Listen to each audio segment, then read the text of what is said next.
આજે આપણે સરવાળા કરવાના છે. આ સરવાળાનું TLM છે. ચાલો ધાર્મિક, પહેલા કાર્ડમાં કેટલા લખેલા છે? 2. ચાલો નાખો મણકા. 1 2. સરસ. બીજા કાર્ડમાં કેટલા લખેલા છે? 5.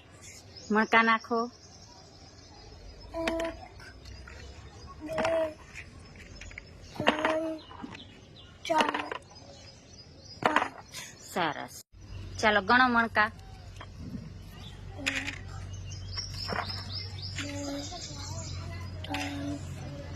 4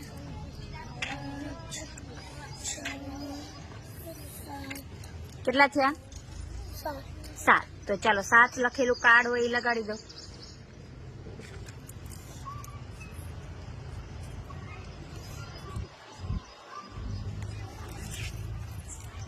વેરી ગુડ.